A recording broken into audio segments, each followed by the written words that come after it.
শীতের পাতাঝরা দিনের শেষে নতুনের আবাহন উকি দিচ্ছে সবুজের কলি। প্রকৃতির এই আনন্দে মানুষও সামিল। এমন এক যৌথতা লীন হতে হতে এক হয়ে যাওয়ার মতো।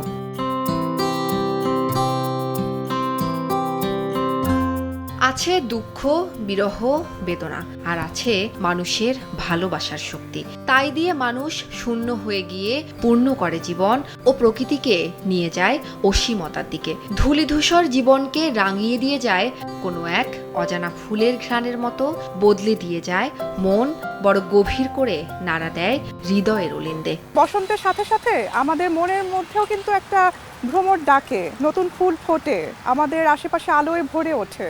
বসন্তটা মানে নিজেদেরকে উজ্জীবিত করার একটা মাস, নতুন কিছু একটা শুরু করা, এটা প্রকৃতিতে মানুষের জীবনেও। নতুন লাক্স যা ত্বককে করে কোমল আর দেয় ব্রাইট গ্লো। ট্রাই করো লাক্স। ফাগুন আসে আবার চলেও যায়, এই তো প্রকৃতির সারোৎসার। কিন্তু চির নতুনের মতো মানুষের প্রাণ জুড়ে যে অভিঘাত কিংবা শীতল স্পর্শ তা রয়ে যায় যেমন করে রাতের সব তারাই থাকে দিনের আলোর গভীরে। আগুনরাঙা পলাশ, শিমুলের নতুন কুড়ি, কোকিলের কুহুতান বেজে উঠল এবার। হৃদয়ের কানে পৌঁছে গেছে সে বার্তা, এবার সামিল হবার পালা।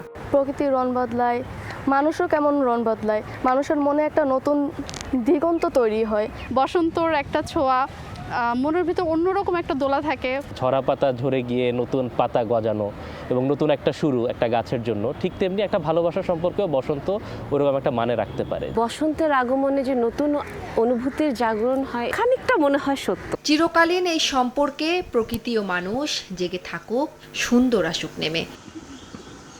বসন্ত মানে জীবনের নবজন্ম। বসন্ত এলে যেভাবে নতুন রূপে সেজে ওঠে প্রকৃতি, তেমনি মানুষের জীবনে নতুন করে তৈরি হয় ভালোবাসার আবেগ। বসন্ত মানেই নতুন করে বাঁচবার শপথ। বসন্ত মানেই পলাশের ডালে ডালে বাঙালির আগুন রাঙা স্বপ্ন। উম্মে হানি, সময় সংবাদ, ঢাকা।